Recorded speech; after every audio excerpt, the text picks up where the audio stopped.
welcome to your own channel, that is LEE classes.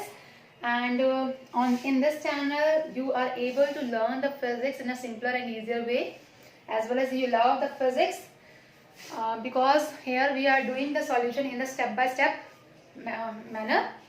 तो आपको अगर हमारे प्रीवियस वीडियो में कोई भी प्रॉब्लम आई हो, कोई भी किसी भी स्टेप में कोई भी दिक्कत आई हो, तो आप हमसे पूछ सकते हैं. हमारे चैनल पे आप कमेंट भी कर सकते हैं.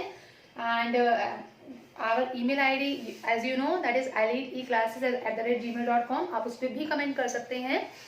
तो ये सिर्फ आपकी ही ब्लेसिंग्स हैं जिसकी वजह से हम अपने चैनल को ग्रो कर पा रहे हैं, और आपसे ही हमें क्या मिल रहा है, मोटिवेशन मिल रहा है. तो एक टाइम ऐसा आएगा कि आपको वाकई में लगेगा that our physics solution is very easy, और आप उसको वहाँ से स्टडी भी कर सकते हैं. तो अब हम अपने नेक्स्ट टॉपिक की तरफ बढ़ते हैं. हमारा जो नेक्स्ट टॉपिक है वो है आज एक्सेलरेशन, और सेकंड है हमारे पास काइनेमेटिक इक्वेशंस. तो उसके बेसिस पे आज हमने अपने टॉपिक को आगे कंटिन्यू करना है.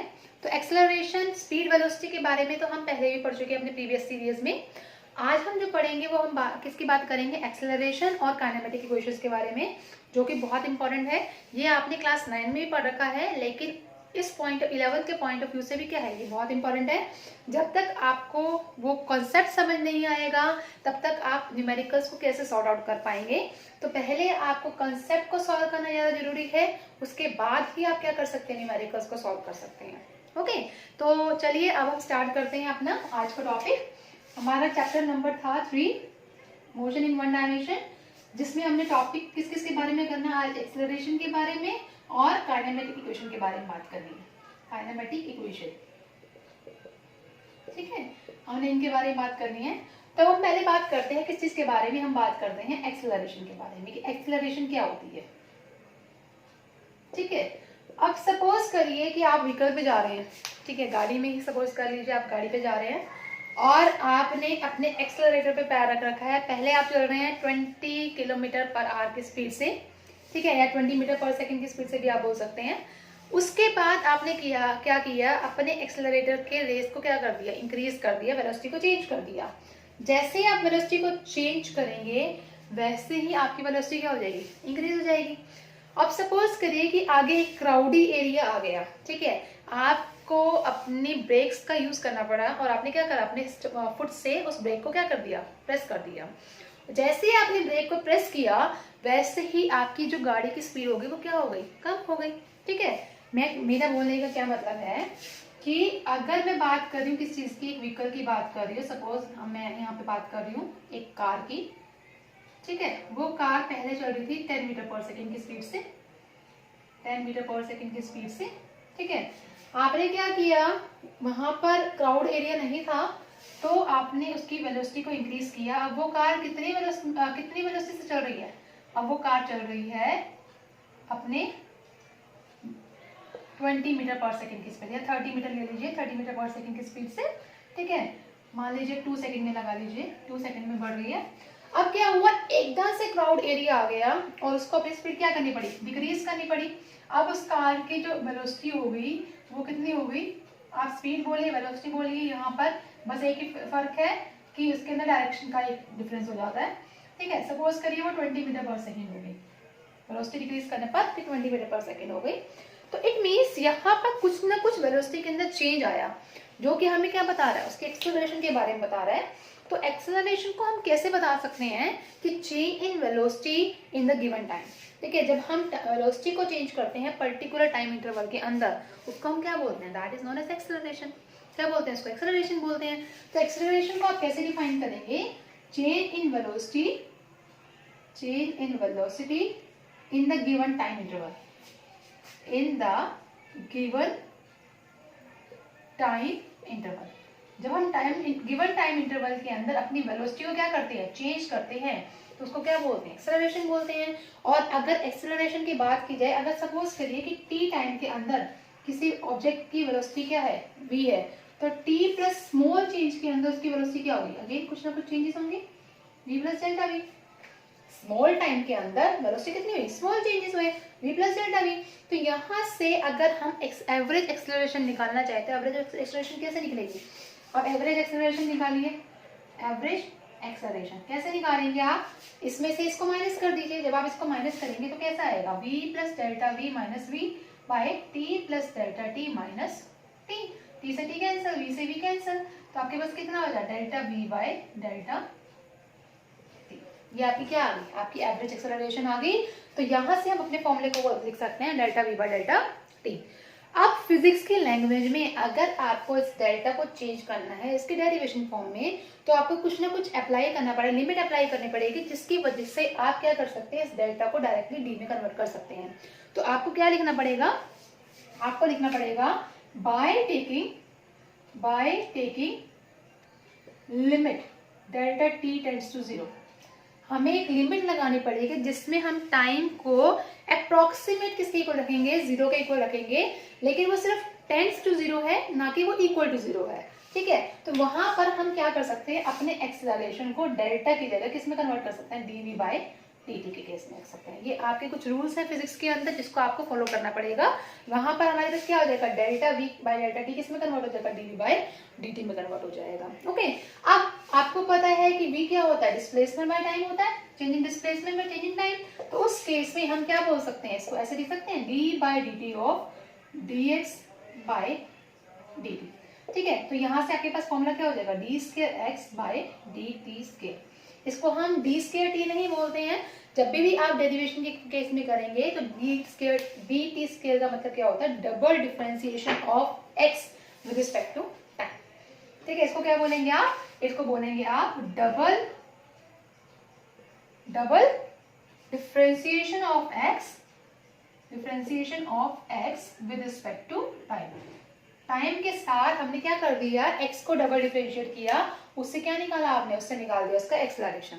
यहां तक आपको कोई प्रॉब्लम, ओके ठीक है। तो ये से हमने क्या निकाल दिया, उसका एक्सेलरेशन निकाल दिया। अब एक्सेलरेशन की यूनिट क्या होती है, यूनिट आपको पता है, यूनिट निकालने के लिए चेंज इन वेलोसिटी है। वेलोसिटी कितनी होती है, मीटर पर सेकेंड। टाइम कितना होता है, सेकेंड। तो आपके पास यहाँ से कितनी आ जाएगी, मीटर पर सेकेंड स्क्वायर। किसकी यूनिट आ जाएगी, एक्सेलरेशन की, जो कि आपने अपनी क्लास 9th में भी पढ़ा है। और अगर इसके क्वांटिटी के बारे में बात करें तो चेंज इन वेलोसिटी, वेलोसिटी कैसी क्वांटिटी है, इट इज वेक्टर क्वांटिटी। तो यहाँ से अगर हम देखें तो हमारी एक्सेलरेशन में कैसी क्वांटिटी आ जाएगी, it is also a vector quantity. तो यूनिट हमारे पास लग गया, और ये हमारी क्वांटिटी क्या होगी, it is a vector quantity. Vector quantity आपके पास ये हो गई आपकी एक्सेलरेशन।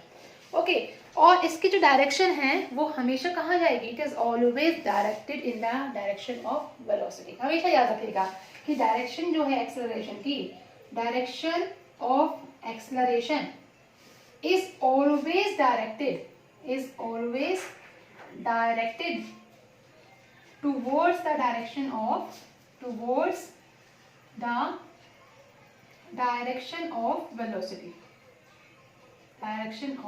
वेलोसिटी। ठीक है, जिस डायरेक्शन में भी वेलोसिटी होगी उसी डायरेक्शन में हमारी एक्सेलरेशन की डायरेक्शन जाएगी। यहाँ तक किसी को कोई भी प्रॉब्लम, ओके। तो चलिए हम एक छोटा सा न्यूमेरिकल इसके बेसिस पे हम करते हैं, अपने एक्सेलरेशन के बेसिस पर। अब वो न्यूमेरिकल क्या होगा देखिए आप। And thank you everyone for the lovely comments on my channel, and I appreciate those people those who are commenting. Thank you so much for that comment. तो देखिए हमारा क्वेश्चन है कि अगर हमारे पास x हो जाए, सपोज करिए 3t square minus 2t plus 5। ठीक है, अगर x की वैल्यू ये है हमारे पास, और आपको निकालना है find average acceleration from time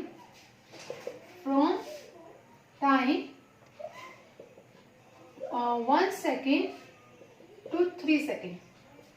ठीक है, और इंस्टेंटेनियस एक्सेलरेशन निकालना है आपको फ्रॉम, मतलब in time in t is equal to 4 second. ठीक है, आपको ये क्वेश्चन निकालना है, आपको x की वैल्यू दे रखी है, एवरेज एक्सेलरेशन निकालना और इंस्टेंटेनियस एक्सेलरेशन निकालना। तो इस क्वेश्चन को आप कैसे सॉल्व करेंगे, एवरेज एक्सेलरेशन के लिए आपको फॉर्मूला पता है, a is equal to delta v by delta t। Delta v का मतलब क्या है कि फाइनल वेलोसिटी में से इनिशियल वेलोसिटी को क्या कर दीजिए आप, माइनस कर दीजिए, divide by tf minus tf। ठीक है, ये आपको सभी को पता है। और वेलोसिटी कैसे निकलेगी, वेलोसिटी का फॉर्मूला क्या है, it is equal to dx by dt। यहाँ तक आप सभी को पता है। सबसे पहले आप इस x का क्या करें, डिफरेंशिएशन निकालिए। क्या आएगा आपके पास, डिफरेंशिएशन क्या होता है कि अपर इंटीग्रल को आप फॉरवर्ड लेके आइए, उसमें से एक माइनस कर दीजिए, ठीक है। तो यहाँ करेंगे जब ये 2 को आप आगे लेके जाएंगे तो कितना हो जाएगा, 6 हो जाएगा, और इसमें से एक माइनस कर दीजिए, माइनस 2t का क्या मतलब क्या है, ऊपर 1 है, इसको 1 को आगे ले आइए, 2 × 1 2, और t की वैल्यू कितनी होगी 1 - 1, और कांस्टेंट की रिलेशन क्या होती है, दैट इज 0, वो मैंने आपको पहले बता दिया था। तो इट मींस यहाँ से हमारे पास कितना आ गया, 6t - 2, ये आपके पास क्या आ गया, आपके पास वेलोसिटी आ गई। तो सबसे पहले हमने क्या निकालना है, फाइनल वेलोसिटी निकालनी है, vf निकालना है। vf कैसे निकलेगा, फाइनल टाइम कितना है 3 सेकंड, तो vf निकालने के लिए 6 × t की जगह आप क्या पुट करेंगे, 3 पुट करेंगे, 3 - 2 कितना हो गया, 18 - 2 कितना हुआ, 18 - 2 आई think so 16, good, my maths is improving. अगर हमने vi निकालना है तो vi कितना हो गया हमारे पास 1 सेकेंड, तो हमारे पास हो गया 6 × 1 - 2, ये हो गया 6 - 2 दैट इज 4, ओके। vf आ गया, vi आ गया, और टाइम में कितना आ गया, 3 - 1 इज 2। तो अब आप इसमें पुट कर सकते हैं, vf कितना है 16, vi कितना है 4, और tf कितना है 3, ti कितना है 1, तो कितना हो गया 16 - 4 इज 12/2, कितना आ गया आपके पास 6 मीटर/सेकंड स्क्वायर। यहाँ से आपके पास एवरेज एक्सेलरेशन आ गया, और एवरेज एक्सेलरेशन मैंने आपको पहले बताया था कि एवरेज एक्सेलरेशन हमेशा 2 टाइम पीरियड्स के बीच में होता है, that is the 2 time period is given to you, that's why it is average acceleration. Now come back to the instantaneous acceleration. अब इंस्टेंटेनियस एक्सेलरेशन के लिए आपको क्या करना है, what is the formula for the instantaneous acceleration, वो formula है a = dv/dt, smallest time period के लिए। अब हमारे पास इंस्टेंटेनियस के केस में निकालते हैं, इंस्टेंटेनियस के क्या क्या रखा है, a = dv/dt आपका फॉर्मूला है इंस्टेंटेनियस के लिए। अब सबसे पहले आप क्या करेंगे, उस वेलोसिटी को ही जो आपकी आई थी उसको क्या करना है, सबसे पहले आपने उसको डिफरेंशिएट करना है, ठीक है। d/dt वेलोसिटी कितनी आई थी हमारे पास, v = dx/dt से वो आया था आपके पास 60 - 2, ये आपने पहले भी किया था।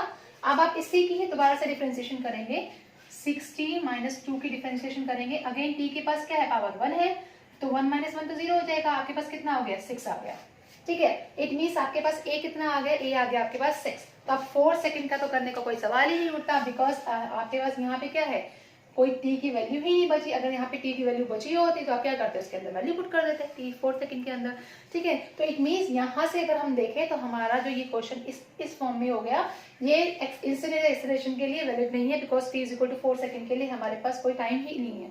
हाँ, अगर हमारे पास सपोज करो यहाँ पे होता, लेट इट बी 3t² की जगह 3t³ 2t² 5t - 2 होता, सपोज करिए, तो यहाँ पे हमारे पास कितना आता, ये आता हमारे पास 9t² - 4t + 5, ये आता, ठीक है।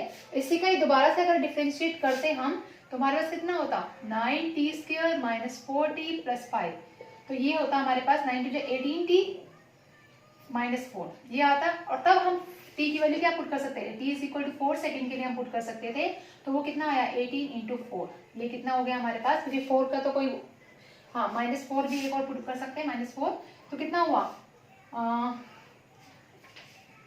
इंडियन कल्चर तो हिंदी में ही आपकी वो होगा, 8 × 4 = 32, 2 3 4 × 1 = 4 7 72 आई थिंक सो -4।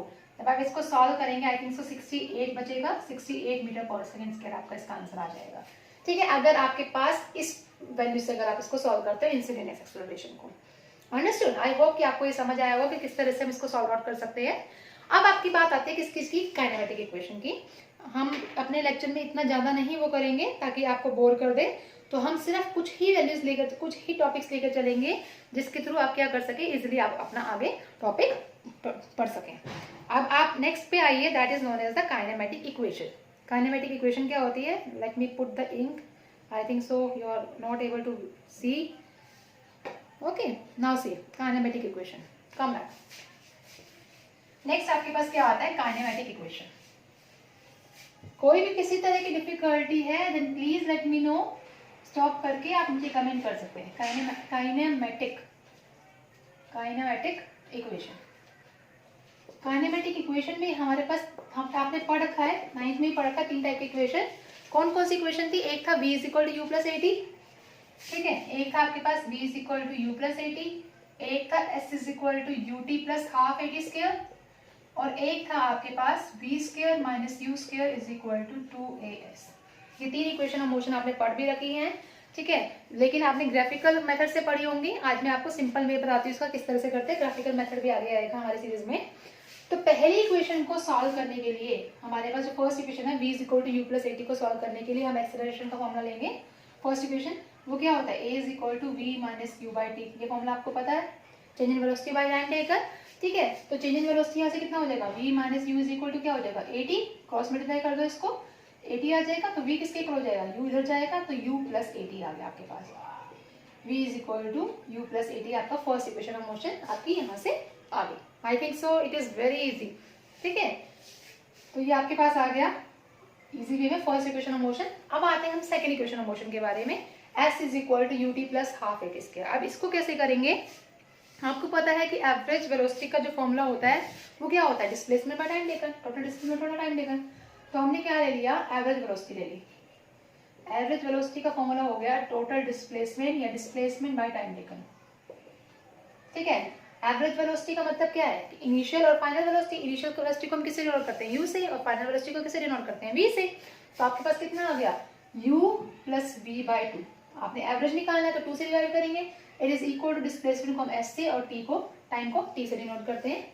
तो यहाँ से अगर हम देखें तो आपके पास यहाँ से कितना आता है, s कितना आता है, s is equal to u plus v by two into T हो जाएगा, t से मल्टीप्लाई हो जाएगा जाके, ठीक है, s के। अब इसमें इस इक्वेशन में इसकी वैल्यू पुट करें v की जगह, ठीक है, v की जगह इसकी वैल्यू पुट करिए, कितना आएगा आपके पास, u प्लस v की जगह आपने पुट कर दिया u plus 80 by two into T. तो यहाँ से क्या आया 2u plus 80 into T by two, इसका ब्रैकेट भी खोल लिया और 2 से रूट को डिवाइड भी कर दीजिए। यहाँ से क्या आएगा, 2 से 2 कैंसिल हो जाएगा, तो आपके पास बच गया ut, t अंदर आ गया, प्लस अब यहाँ पे कितना बचा, हाफ a और t स्क्वायर, क्योंकि ये हाफ इसके साथ भी जाएगा इसके साथ भी जाएगा, तो इसके साथ तो ये 2 से 2 कैंसिल आउट हो जाएगा, आपके पास ut बच गया और यहाँ कितना रह गया आपके पास, हाफ a स्क्वायर। तो ये हमारे पास क्या आ गई, सेकंड इक्वेशन ऑफ मोशन आ गई। It's very simple to solve and doing the numericals on the basis of this. Now come to the third equation. थर्ड इक्वेशन हमारे पास क्या कहलाती है, v square minus U square is equal to 2as। पहली इक्वेशन को हम बोलते हैं velocity time relation, second equation को हम बोलते हैं पोजिशन टाइम रिलेशन, ठीक है, थर्ड को हम बोलते हैं पोजीशन वेलोसिटी रिलेशन। क्योंकि इसमें टाइम का कोई रोल नहीं होता इसलिए हम यहाँ पे टाइम लेते ही नहीं है। तो अब इसी फॉर्मूले से, ठीक है, इसी का ही यूज करके थर्ड इक्वेशन निकालेंगे। देखिए कैसे, थर्ड इक्वेशन को हम लेंगे, इसको मान लीजिए आप फर्स्ट इक्वेशन मान लीजिए, फ्रॉम फर्स्ट से हम क्या कर सकते हैं, यहाँ से हम क्या करेंगे, ds की वैल्यू निकालेंगे। s कितना हो जाएगा आपके पास, u plus V by two into T हो गया, ठीक है। क्या आप इस इक्वेशन से t की वैल्यू निकाल सकते हैं, निकालिए, यहाँ से कितना हो जाएगा, v minus U by A is equal to T हो जाएगा। क्या इस t को इसमें पुट कर सकते हैं, ठीक है। तो आप इस t को यहाँ पुट करिए, कितना आ जाएगा आपके पास, u plus V by two, और ये t की वैल्यू कितनी आई, v minus U by A, ये आई आपके पास। तो यहाँ से कितना हुआ, इसको a प्लस बी और a माइनस बी का फॉर्मूला क्या होता है, A square minus B square, या एनालिटी लगाइए, v square minus U square by 2a is equal to s, ठीक है। इस s को इससे मल्टीप्लाई कर दीजिए, कितना आएगा, v square minus U square is equal to 2as आ जाएगा, ठीक है, जो कि आपकी क्या थी, थर्ड इक्वेशन ऑफ मोशन थी, ठीक है। आई होप कि आपको यहाँ तक समझ आया हो। अब इसको, इन इक्वेशंस को यूज करने का तरीका क्या है, जो मेरे अकॉर्डिंग है, पहले आप इन तीनों इक्वेशंस को देखिए, उसके बाद जो आपके न्यूमेरिकल्स में गिवन है, ठीक है, अगर आपको डिस्टेंस निकालना है, टाइम गिवन है, ठीक है, और ये वैल्यूज गिवन है, तो आप कौन सा फॉर्मूला लगाएंगे, ये वाला फॉर्मूला लगाएंगे। अगर आपको टाइम नहीं गिवन और फिर आपको डिस्टेंस निकालना है, तो उस केस में आपका कौन सा फॉर्मूला लगेगा, थर्ड इक्वेशन ऑफ मोशन लगेगी। लेकिन अगर आपके पास वेलोसिटी भी है, एक्सेलरेशन भी है और टाइम निकालना है, तो उस केस में आप क्या निकालेंगे, लगाएंगे फर्स्ट इक्वेशन ऑफ मोशन लगाएंगे। It depends on the equation कि आपने क्या कौन सी इक्वेशन पुट करनी है। तो अपने नेक्स्ट सीरीज में हम अपने नेक्स्ट टॉपिक्स को लेकर आएंगे, और इसके साथ हो सकता है कि एक मतलब कुछ न्यूमेरिकल्स के बारे में भी हम बात करें, और साथ में firstly I will bring some of the planning sequence, कि आपको ये पता चल जाए कि हमारी क्लास किस किस दिन होगी। तो उसके लिए भी मैं आपके लिए एक छोटी सी वीडियो प्रिपेयर करूंगी, जो सो दैट कि आपको पता चले कि हमारी 11th क्लास की का जो लेक्चर है वो किस किस दिन होगा, so that you are not able to wait for that, ठीक है, आपको वेट ना करना पड़े और आप इजिली क्या कर सके, बिना किसी ऑब्स्टेकल के आप हमारी वीडियो को देख सके। तो इसके साथ मैं अपनी इस वीडियो इस लेक्चर को फुल स्टॉप लगाना चाहूँगी, एंड करना चाहूँगी विद द सेइंग कि please subscribe as much as you can. और साथ में अगर आपके पास एक छोटा सा आइकन होता है नोटिफिकेशन के लिए, बेल का आइकन होता है, उसको प्रेस करिए ताकि आपको हमारी वीडियोस की डेली नोटिफिकेशन आपको मिलती रहे। तो इसी के साथ please stay at home and study at home, this is very much important. Okay, thank you so much.